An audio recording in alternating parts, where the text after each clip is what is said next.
Bienvenidos a Series Retroponderosas, las series de ayer con la mirada de hoy.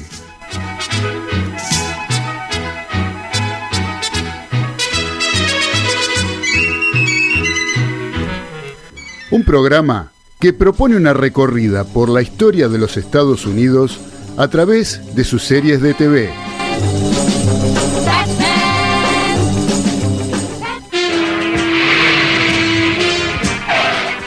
Una hora para saber más sobre la producción cultural de la primera potencia mundial.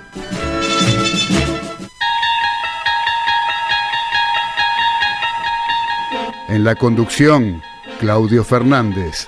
Y en los comentarios, el profesor Luis Fernando Veraza.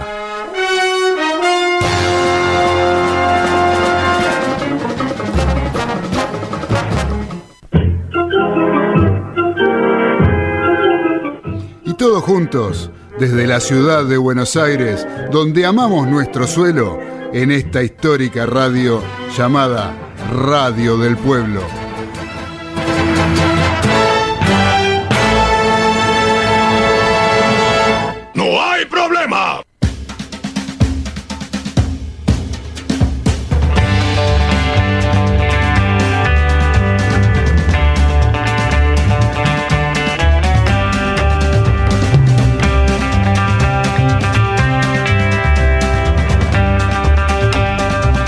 Pero muy buenas noches a todos los retronautas que están conectados a Radio del Pueblo, AM830 y a través de internet por www.radiodelpueblo.com.ar para todo el planeta Tierra y sus alrededores. Los saluda Claudio Fernández, dando inicio a un nuevo capítulo de Series Retroponderosas, las series de ayer con la mirada de hoy, en esto que es una experiencia inédita en la radiofonía argentina y donde nos encargamos de recorrer la historia de los Estados Unidos a través de lo que es su producción cultural, en especial las series de televisión. Toda una novedad y algo inexplorado, por eso decimos que es una experiencia inédita en la radiofonía argentina, porque es un costado, un perfil inexplorado de la historia de los Estados Unidos en todo lo que tiene que ver con los medios de comunicación. Nosotros decimos en la Argentina, pero estamos muy seguros que en el mundo entero no hay un programa como el nuestro. Así que los saludo desde acá, desde la ciudad de Buenos Aires, y para recorrer la historia, nada mejor que tener presente a alguien que sea realmente idóneo en el tema, como el profesor, mi amigo, el retroponderoso estudioso de la historia, el profesor Luis Fernando Veraza. ¿Cómo andás, Luis? ¿Qué tal? ¿Cómo te va, Claudio? Muy bien, muy contento, en un día especial porque estamos previo a la Semana Santa. Es una fecha apta para escuchar radio, para hacer lo que a uno le gusta. En general hay mucha gente que mañana no trabaja, hay otra que sí, pero me parece que hoy vamos a llenar un vacío que no lo habíamos hecho hasta ahora. Vamos a hablar de un sector de Estados Unidos, más precisamente de los arrieros, que, digamos, para el gran público no ha sido, para el gran público me refiero al público del exterior, ha sido tan comentado como los personajes de los pioneros o los personajes de los pistoleros que han llevado siempre la delantera. Hoy vamos a hablar de los arrieros, que es un personaje tanto en la Argentina como en Estados Unidos, en dos países que son ganaderos, además de tener otras cosas, muy importantes. Así que vamos a hablar de eso y creo que tenemos información y data como para trasladar eso al mundo de las series que se han ocupado de eso en otro momento histórico. Muy bien, Veraza, que nos brinda nuestro amigo Daniel Mayoral, claro, de Videoclub Matiné. Videoclub Matiné. Videoclub Matiné está en Mar del Plata, es el único videoclub de la ciudad de Mar del Plata, que todavía donde alquilar VHS, DVDs, queda en la calle Falucho 4899 en la ciudad de Mar del Plata. Y para cualquier consulta tenés el teléfono 223 562 36 44. Ahí te comunicás con Dani Mayoral. Sí, ahí si querés digitalizar un VHS de una fiesta que tenés, de cuando los chicos eran chiquitos y querés digitalizarlo para tenerlo más a mano, para poder disfrutarlo, ahí hablás con Dani y seguramente te lo van a hacer este trabajo que tenés en cinta, que ya están viejas. Falucho 4899, Mar del Plata, Videoclub Matiné, 223-562-3644. Así es. Aparte quiero pasar un parroquial, cortito, dele, porque sabe que el sábado se presenta la banda La Pax. Por supuesto. La conoce usted, ¿no? ¿Cómo no? He La sido banda La Pax, protagonista. Hay un bajista ahí que la rompe. exactamente. Pero en realidad la voz del cantante es una de las mejores voces del rock argentino, y esto lo digo sin temor a equivocarme. Sí, Como señor. digo, de Series Retroponderosa, que es una experiencia inédita en la radiofonía argentina y mundial, digo que el señor Cristian Lescano tiene la voz, una de las mejores voces del rock argentino. El hermano, el zurdo, Raúl, guitarrista nuevo impresionante. Muy bien. ¿Sí? En la batería, es la nueva adquisición de la Pax, porque tuvimos que cambiar el baterista, está el señor Colo Ayala, Jorge Colo Ayala. Monstruo que viene del heavy metal, unos recursos tremendos, nuevo baterista de la Pax. Y un servicial, como decía el señor Carlitos Balá, en el bajo, la banda La Pax. Entonces se presenta en boliche, se llama Leblon, a las 21 horas el sábado próximo, sábado 8 de abril, sábado de gloria, Avenida del Trabajo, 1980, Florencio Varela. Ahí vamos a estar a las 21, acuérdense, no nos abandonen, como siempre, el público de La Pax va a estar presente en el Leblon. Avenida del Trabajo, 1980, Florencio Varela, 21 horas. Muy bien. Así que ahora, ¿qué le parece si saludamos a nuestro operador técnico? Por supuesto. El señor Sebastián Subilana. Sí, señor. ¿Cómo anda, Sebastián? ¿Bien? ¿Se peinó el flequillo? ¿Todo bien ahí? Me alegro mucho, mejor así. Está peor que nosotros, me parece. Así que, Sebastián, le vamos a pedir, si es tan amable, de ponernos la cortina de apertura de la serie que vamos a tratar hoy y que nos va a disparar a hablar un montón de temas. Sí, señor. Dale, Seba. Keep moving, moving, moving, though they're disapproving. Keep them doggies moving right. Don't try to understand them, just rope, throw and brand them. Soon we'll be living high and wide. My heart's calculating, my true love will be waiting. Muy bien, Meraza. Sí, señor. Estamos hablando de la serie Cuero Crudo. Cuero Crudo. Rawhide. El tema se llama Rawhide. Sí, es una de las canciones western más cinematográficas, por decirlo de alguna manera, de las que se han escrito. Esto con permiso de High Noon, ¿no? Que es para la película del mismo nombre. A la hora señalada. A la hora señalada. Sí, esa también, que es del mismo autor. ¿Quiénes son los autores? El tema está compuesto por el señor Dimitri Tiomkin. ¿Sí? Una eminencia. Ahora vamos a hablar algunas palabras de este señor. Y la letra está compuesta por Ned Washington. 6 años después de la hora señalada, estos mismos autores volvieron a escribir el éxito que se utilizó como sintonía de una serie del oeste emitida entre 1959 y 1900. Año que nació usted, ¿no? Veraza, 59. Un año antes. Ya había nacido usted cuando salió esta La serie. vi cuando en el sonajero. Claro, y terminó en 1966, ahí ya había nacido yo también. La canción, grabada por primera vez por Frankie Lane, simula los sonidos de una caravana de ganado y como el conductor la dirige con el látigo. El título hace referencia al material con que solían hacerse los látigos de los vaqueros para azuzar a las bestias, eran de cuero crudo o sin curtir. La grabación de Lane se convirtió en uno de los mayores éxitos de su carrera, si no el mayor. Después vamos a hablar un poquito de Frankie Lane un poquito más adelante. ¿Quién era este señor Dimitri Tiomkin? Nació en Kremenchuk, en la gobernación de Poltava, entonces perteneciente al Imperio Ruso, hoy Ucrania. Nació un 10 de mayo de 1894. Falleció en Londres el 11 de noviembre de 1979.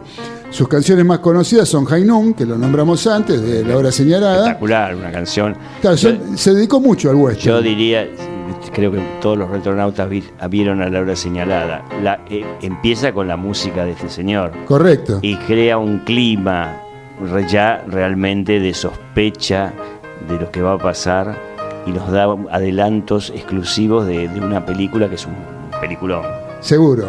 Después tuvimos OK Corral, de Duelo de Titanes, o sea, el tema se llamó OK Corral, de Duelo de Titanes, y The Green Leaves of Summer, de la película El Álamo. El Álamo, sí. Tuvo 15 nominaciones, seguramente. Bueno, dejemos de lado eso. La otro elemento es que esta serie, como otras, pero en esta mucho más, pone el acento sobre el tema del arreo de ganado, sobre la ganadería y sobre todo habla acerca de un estado norteamericano que tuvo mucha importancia en el desarrollo político, económico y social de Estados Unidos, que es Texas. Uh-huh. Bueno, la serie que vamos a tratar hoy habla específicamente del estado de Texas, el estado número 38. Para el que no lo recuerde, hacemos una pequeña reseña de la historia de Texas, muy apretada. Texas fue un estado de México. Hasta que en 1835, 1836, los ganaderos norteamericanos que fueron a ocupar Texas del otro lado de la frontera, del lado de México, intentaron segregar Texas de México. Hubo un conflicto entre México y Texas en el cual, por supuesto, intervino Estados Unidos. La intervención norteamericana terminó, como era previsible, con una guerra entre Estados Unidos y México, que finalmente en 1845 terminó con la anexión de primero de la creación de un estado libre de Texas, que fíjate vos, yo tengo la imagen de lo que decían los amigos de Sarmiento sobre ese, que son contemporáneos, y entonces decían, mira, si no habla mucho de la actualidad, hablaba de la lucha entre la barbarie que eran los mexicanos contra la civilización que era Estados Unidos. Estados Unidos eran los invasores, bueno, pero no importa, lo importante es que el hecho fue que en 1845 Texas, después de la guerra ganada por Estados Unidos y después de haber sido un estado libre entre comillas, fue anexada a Estados Unidos. En 1845 ya es el estado 38.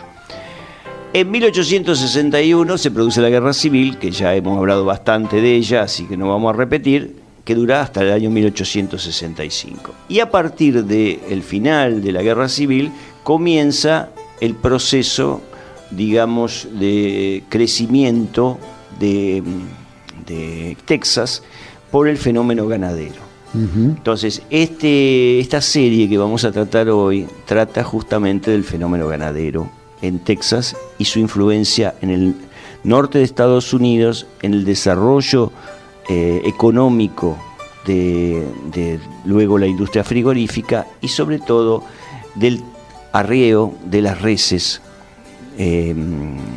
texanas desde ese estado hacia los estados del norte, fundamentalmente hacia el estado de Kansas y al este el estado de Missouri.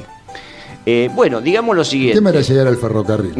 Claro, la idea era llegar al ferrocarril. Llevar los animales hasta el ferrocarril, que les llevaba en ciertas ocasiones hasta 1000 kilómetros. Justamente en la serie aparece, en el primer capítulo, aparece el planteo, porque antiguamente, digamos, tenían un carácter pedagógico las series que hoy no lo tienen, no explican nada. Claro. Entonces decía que partían de Texas, decía el capataz, digamos, el protagonista de la serie, y iban a ir desde allí, desde Texas hasta el estado de Missouri, en una ciudad que se llama Sedalia, que es una terminal de ferrocarril, uh-huh. Y de allí hacia el este.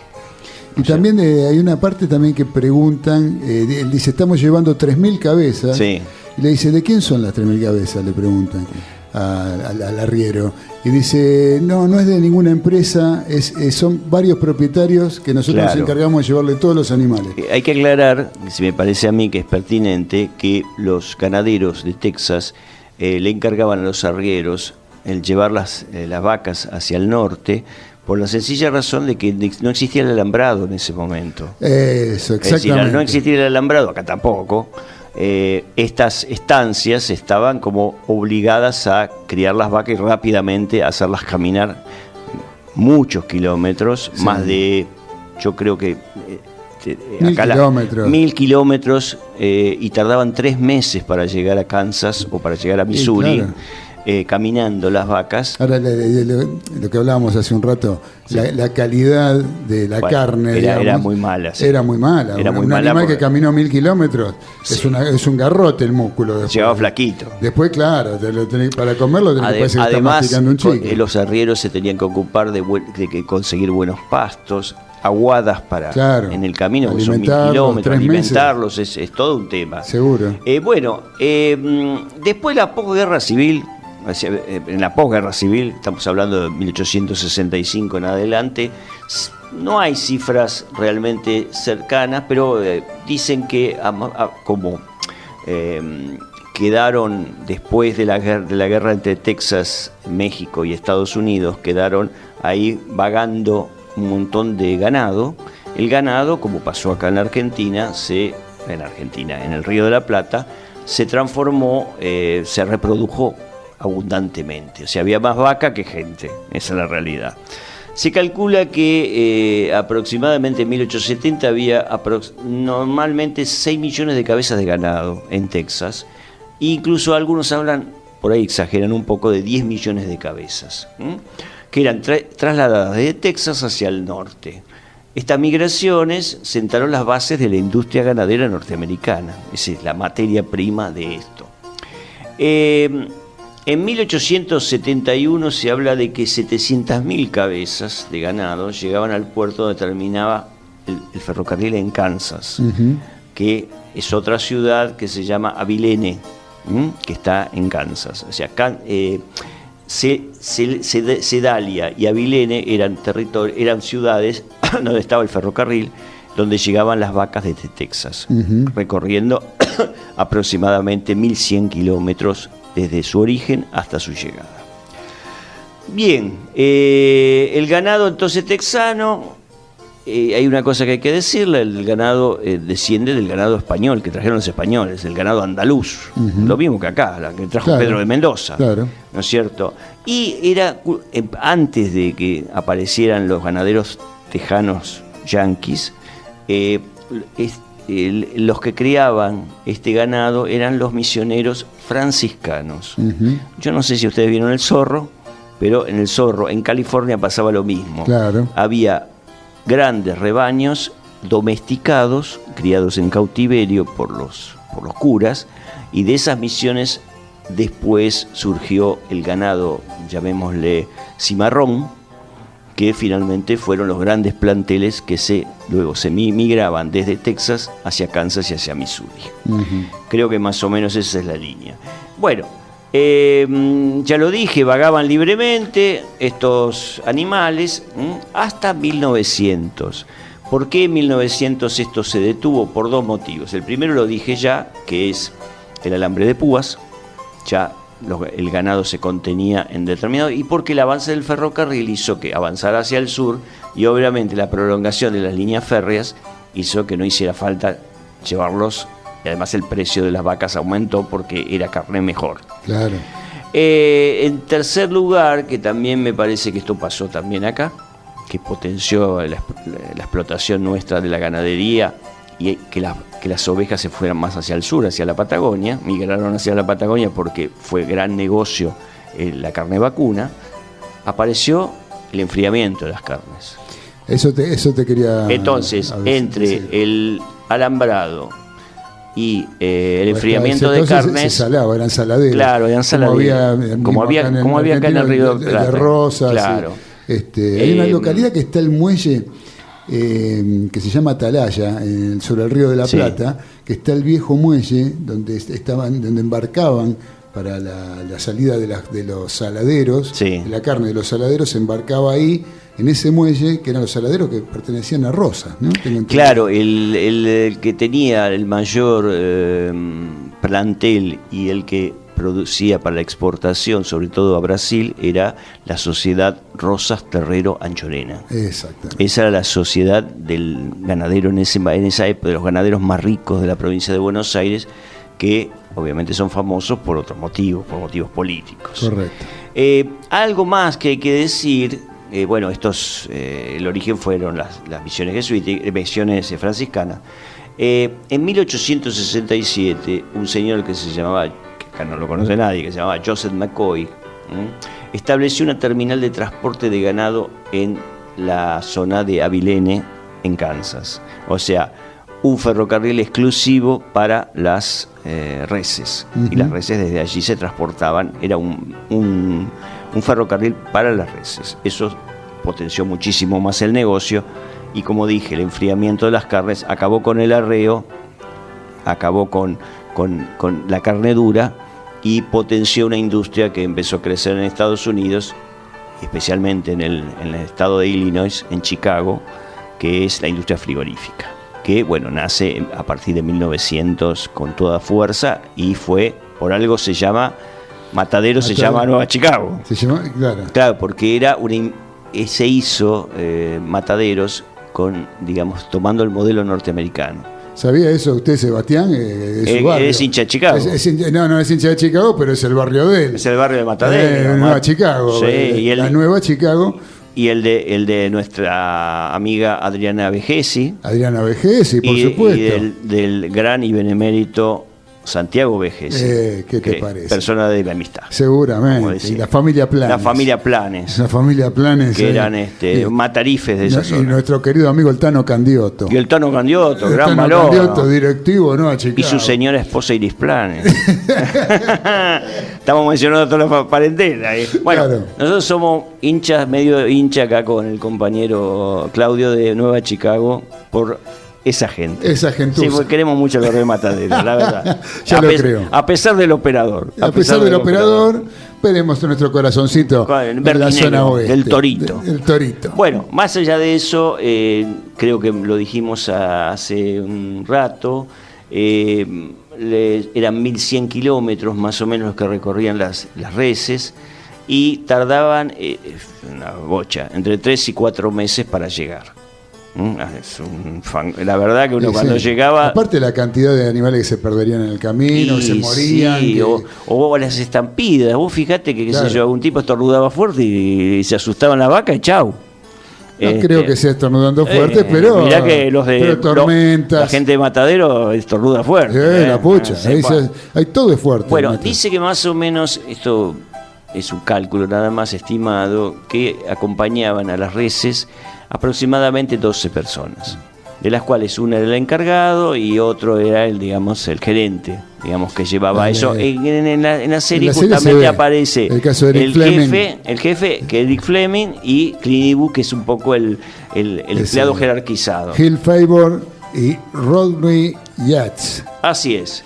Yates, bueno, se dirá Yates, ¿no? Digamos, para terminar con esta primera parte, con este bloque, después de la pausa, vamos a hablar específicamente de la serie, de los dos, que tuvo 217 episodios y fue emitida entre 1959 y 1965. Y vamos a hablar específicamente de Cuero Crudo. Fantástico. Ahora vamos a hablar un poquito del cantante de la música que vamos a escuchar. Señor.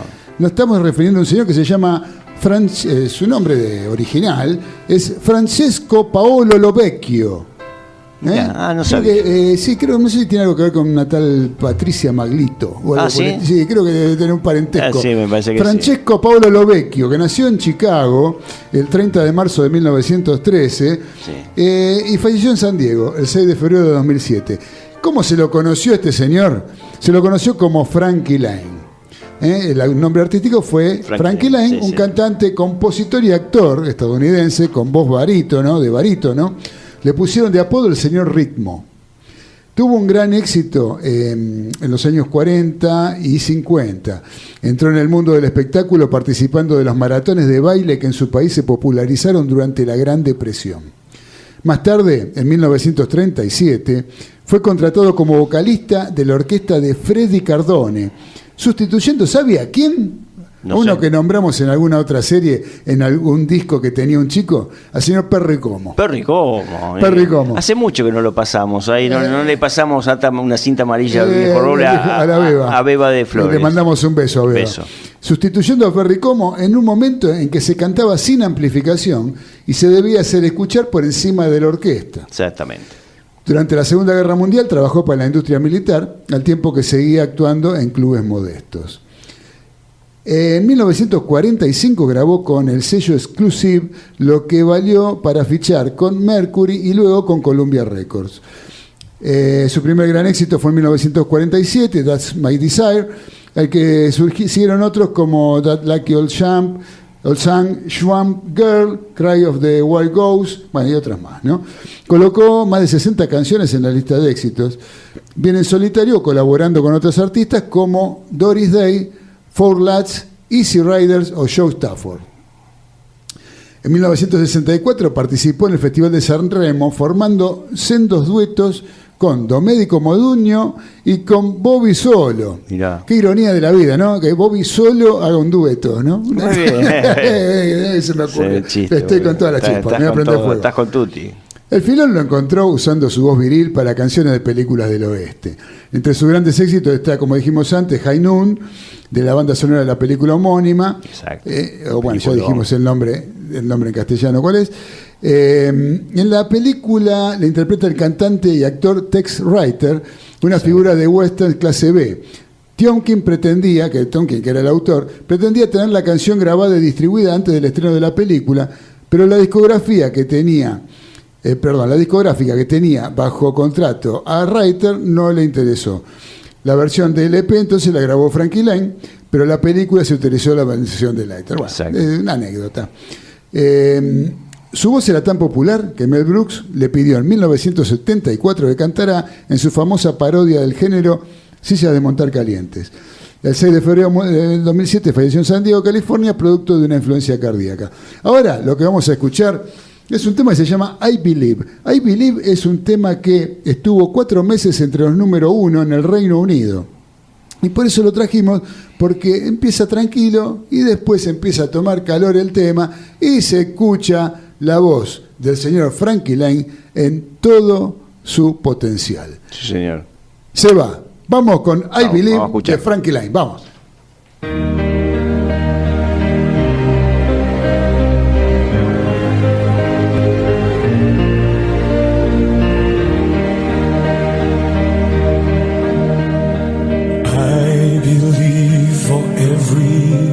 Drop of rain that falls, a flower grows. I believe that somewhere in the darkest night a candle glows. I believe for everyone who goes astray,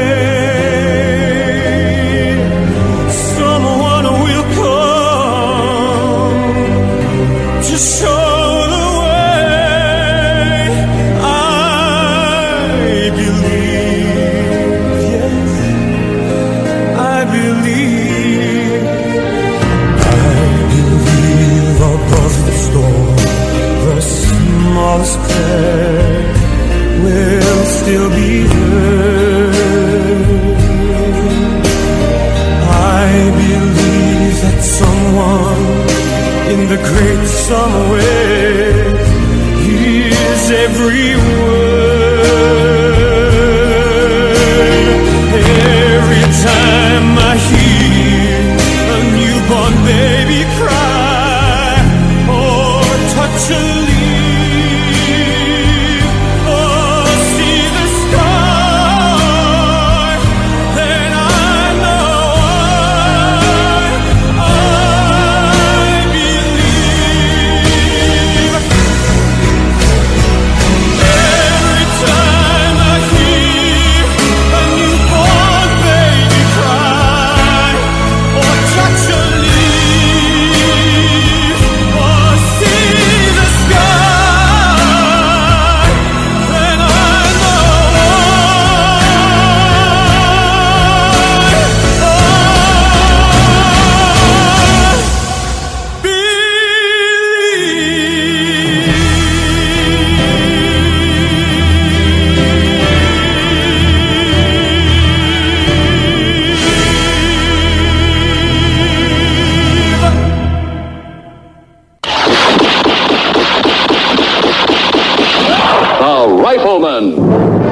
Estás escuchando Series Retroponderosas, las series de ayer con la mirada de hoy. Starring Chuck Connors.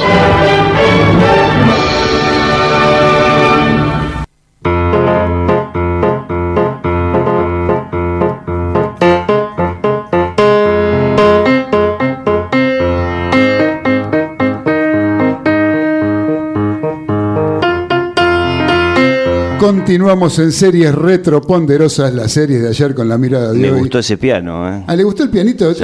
Trajimos ahí de cortina para hablar Sí, tenerla sí, de no, fondo. pero me gustó Tenemos el pianito. música de piano como de cantina, de Sí. cantina del lejano Sí, oeste. sí, de borracho que Todo toca, así, me encanta, El tipo que sí. toca y después se agarra la trompada y el tipo Sí, sigue tocando. tocando, se sí, pelean sí. todos, Sí. ¿vio cómo son? Se arman esas trifulcas tremendas. No, además, ¿sabes por qué? Porque el piano me hace acordar a una música que hoy ya nadie escucha, que es el boogie boogie, Claro. ¿no? Que era un solo de piano, Claro. ¿no? Y yo recuerdo eso especialmente porque mi vieja le encantaba el boogie El boogie. boogie boogie. Y te acordás de Valinda Bozán bailando el boogie boogie con Sandrini. Bueno, Por estoy supuesto. hablando de Bueno, verás, años no antes. tenemos tiempo, porque Vamos. mire, lo tenemos que patear al señor Jorge de la Plata, que Jorge. nos está saludando, Sí. nos está explicando unas cuantas cosas, nos está diciendo que va a ir a la ciudad de La Plata a ver al señor Daniel Mayoral, Así es. porque le interesa el tema Dos de la digitalización. potencias se saludan. Dos potencias se saludan. Y resaltando lo importante de un programa de radio como el nuestro, gracias al programa Retroponderosa, series Retroponderosa, él puede conocer gente y hacer amigos. Así es. Así que bueno, gracias Jorge. Y lo mismo que estaba también explicándonos en el otro audio, nos está explicando un poco el tema de los saladeros y las salidas en los embarcaderos que había sobre arroyos, para Magdalena, Exactamente, sí. para salir al Río Sí, de la sí. Plata y que salgan los Exactamente. barcos. Así que gracias Jorge, Gracias. querido. Te mandamos un fuerte abrazo desde acá. Y otra que nos saluda es Mónica de Balvanera. Ahí está. Hermoso el programa, le está encantando el programa, se nos manda saludos. Bueno, y nosotros alegre. aprovechamos para mandarle un beso grande a la primera dama de este programa. Ahí sí. ¿Cómo seguimos? Verás, Bueno, vamos con el cuero crudo. Vamos, bueno, la serie comienza, como todos sabemos, ya sabíamos, en 1959.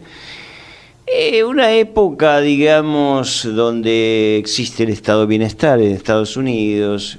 Es el momento, digamos, donde como para decirlo así groseramente, parece que los yanquis se comen el mundo, se lo llevan por delante, con alguna salvedad que puede ser la Revolución Cubana, que aparece como peludo de regalo para ellos en 1959 y se consolida 2 años después.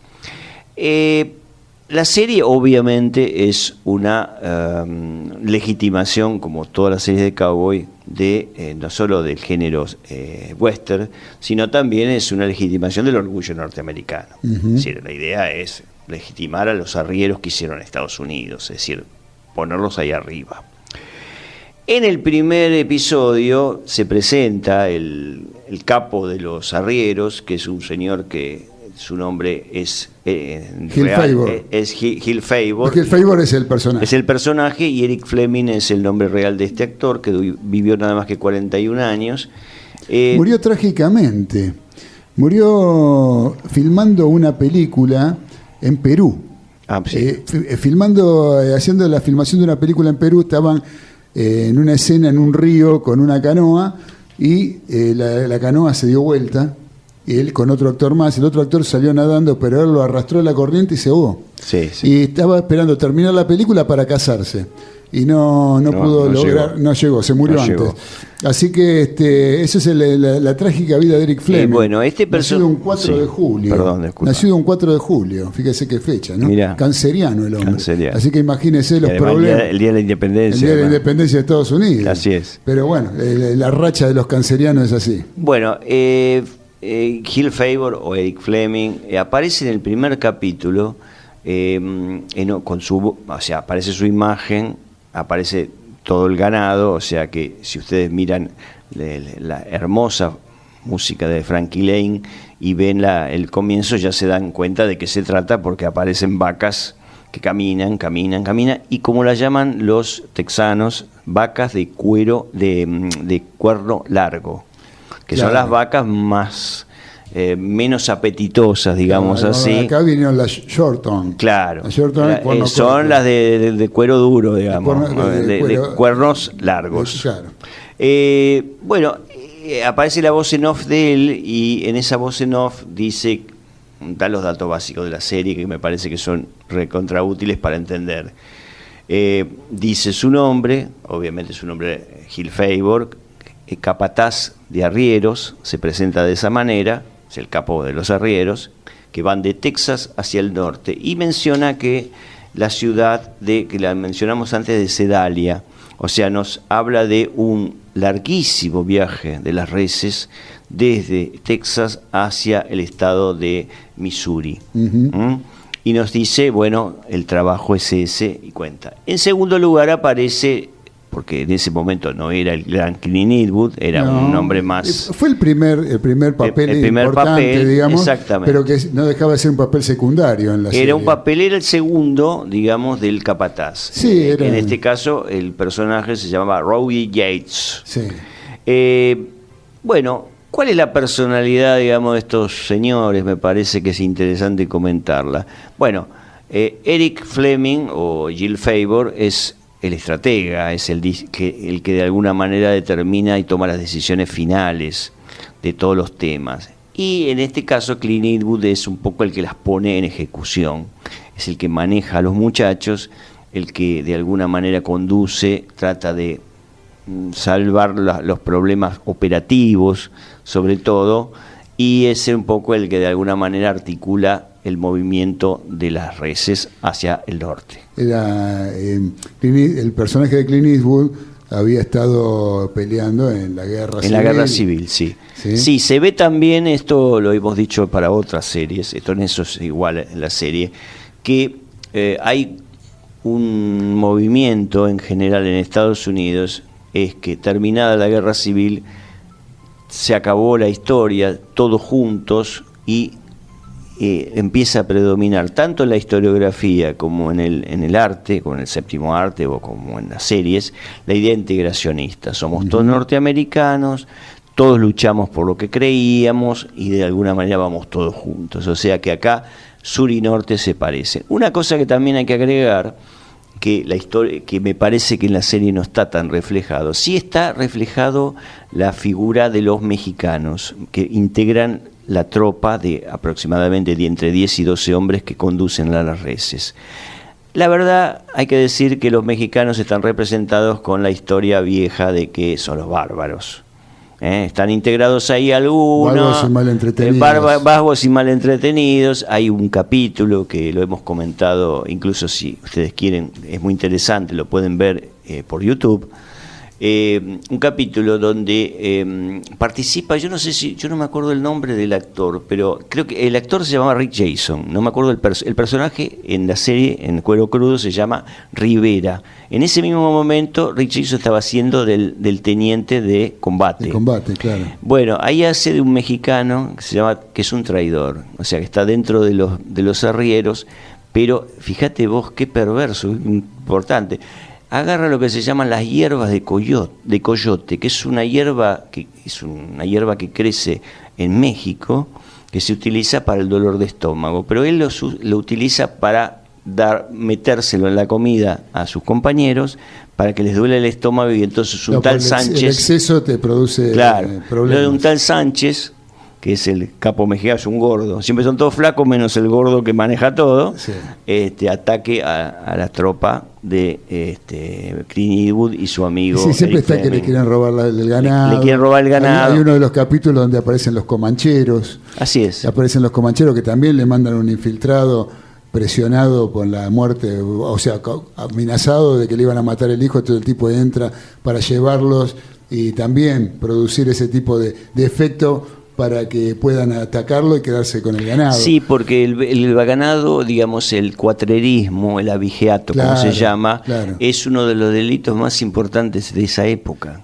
Ahora, el robo de ganado. Ahora, lo que yo noté también viendo los capítulos de la serie es que hay una similitud con el tema de Bonanza, por ejemplo, en otras series también, pero como podemos dar como ejemplo en Bonanza, que es donde lo hemos tratado en alguna oportunidad, el tema de instaurar la ley, ¿no? Sí, el Estado. Favor Claro, porque Favor siempre está tratando de, viste, como el caso de Ben Cartwright, sí. Es Ben Cartwright, o sea, Ben Cartwright es un tipo que siempre está tratando de hacer todo por la vía legal. Cuando dicen, juro que le mataré, Cartwright, se tendrá un juicio justo. Sí. Bueno, más o menos lo mismo, ¿no? Bien. Tratando siempre de evitar la violencia, que después la violencia siempre está presente porque no le queda más remedio, pero en realidad él trata de evitar la violencia, las peleas y todo, y tratando de encaminar todo por el camino de la justicia, ¿no? No, además pensemos que Bonanza empezó en el mismo año. Claro. O sea, que prácticamente son competitivas. Hay actores que se comparten. Hay actores que se comparten. Además, en esta serie, como en Bonanza, pasaron actores, Linda Crystal, Leslie Nielsen, Lon Chaney. Hablando de mexicano, Linda Crystal, Sí. en el capítulo que nos pasó Dani, Linda Crystal hace un papel de mexicana. Sí. ¿Sí?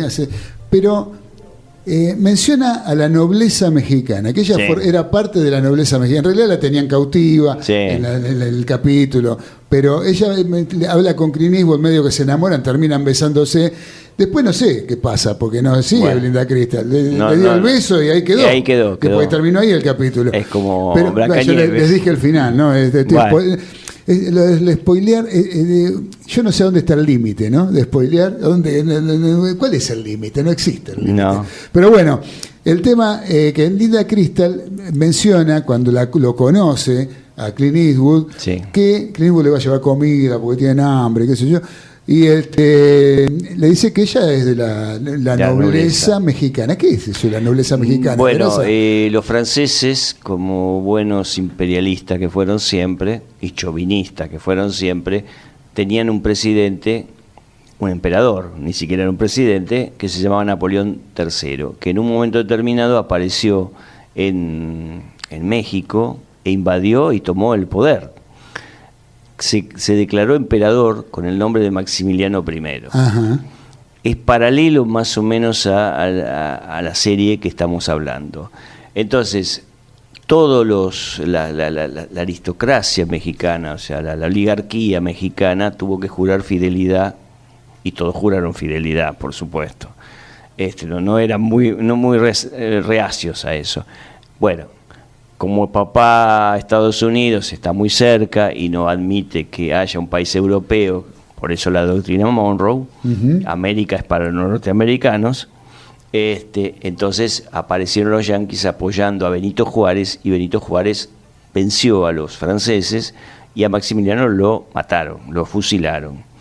Supongo yo que el capítulo que vos mencionás Sí, lo menciona Maximiliano. tiene que ver con ese motivo. Es decir, la serie tiene algo muy interesante, es muy o bastante fiel a la historia. Correcto, claro, y menciona Bastante ese fiel. tipo de evento que a mí me despertó. Dije, esto se lo voy a preguntar al profe, que seguramente lo debe saber. Por y eso, bueno, evidentemente- los mexicanos, por lo menos la mexicana que hacía Linda Crystal, era una mujer que había sido tomada por los franceses como para de alguna manera enchamigar a los franceses con la oligarquía mexicana. En el capítulo aparece como rehén o cautiva por los comancheros. Los comancheros, exactamente. Los comancheros son los que, por lo que se explica en la serie, los comancheros son en realidad blancos que estaban en contacto con los comanches y robaban no solamente ganado, sino también el tráfico de personas, Sí. mujeres, niños, y los vendían en el sur. Sí, sí, Al sí. sur de Estados Al Unidos. sur de Estados Unidos, los esclavos. Claro. Como esclavos. Como esclavos.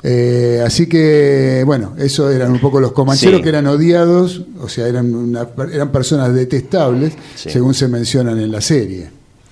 Bueno, hay muchas cosas lindas para ver en esta serie. Está Tiene- muy bien hecha. Está muy bien hecha, es muy fiel a la historia.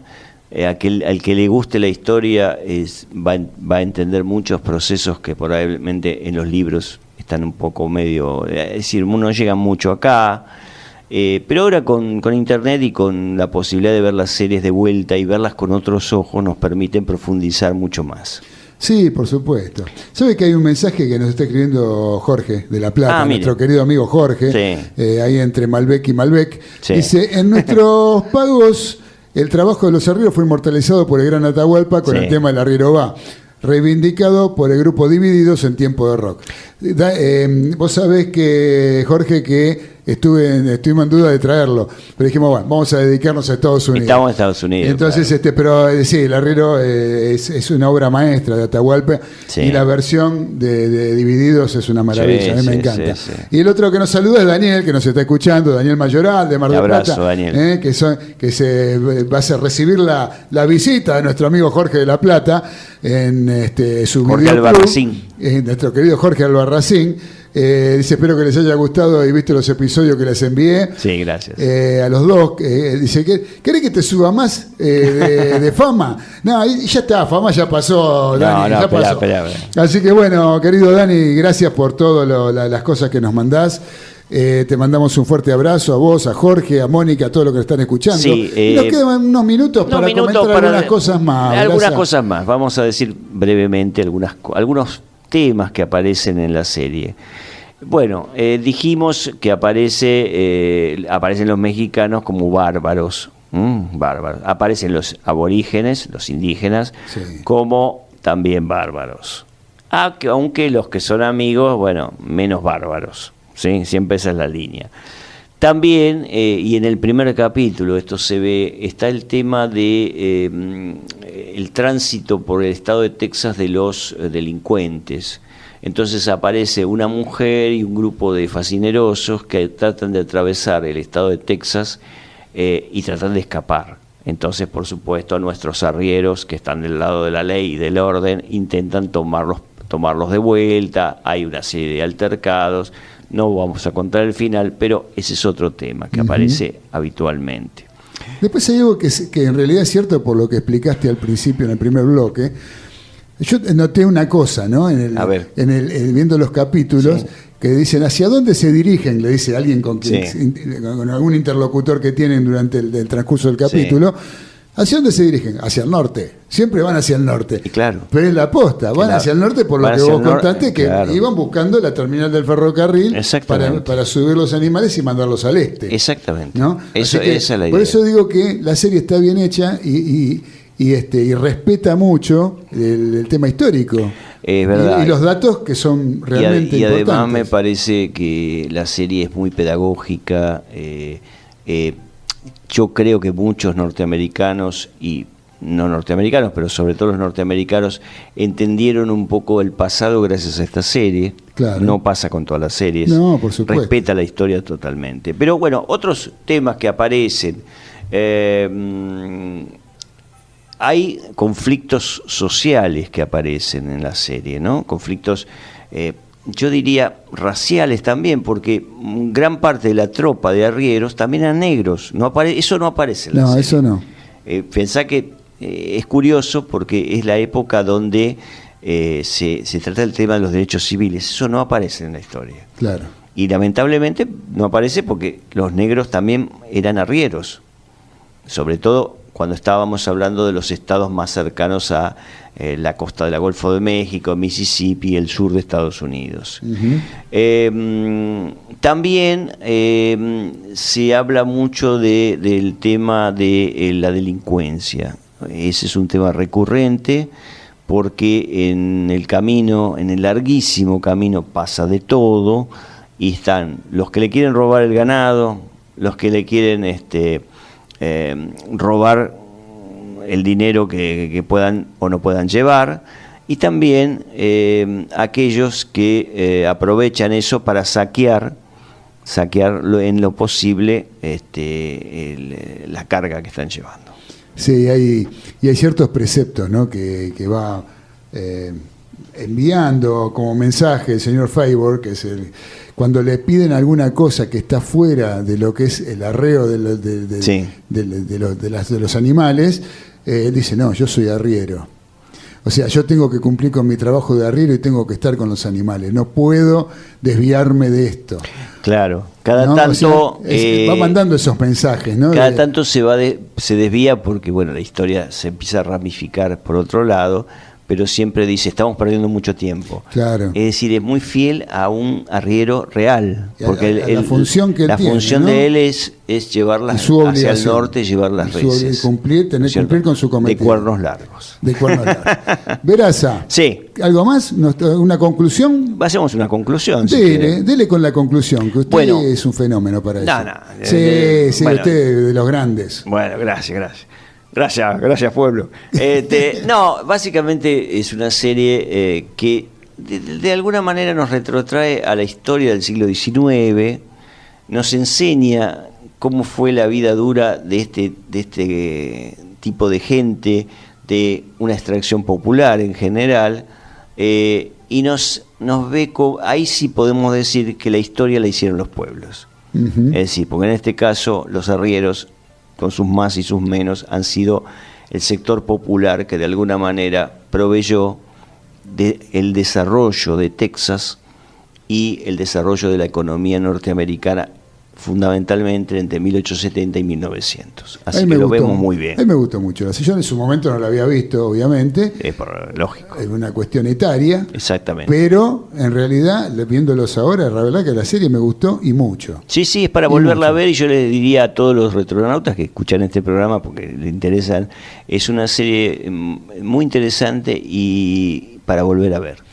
Veraza, ¿y cómo nos vamos? Nos vamos como siempre, esperando que no hayan sido arriados por el aburrimiento, y que Pero ¿cómo dice semejante esperemos que no sean cosa? arriados, que don Clint Eastwood les haya interesado, y los esperamos la próxima semana con sorpresas como siempre, a la misma retro hora y por la misma retro radio, Radio del Pueblo. Y qué sorpresa tenemos la semana Sí. que viene. Porque nos venimos... Bueno, dejémoslo. Bueno, no diga nada. Dejémoslo. No diga No nada, digo usted- nada. usted Quédense- después me echa la culpa a mí. No, dejémoslo ahí. Va.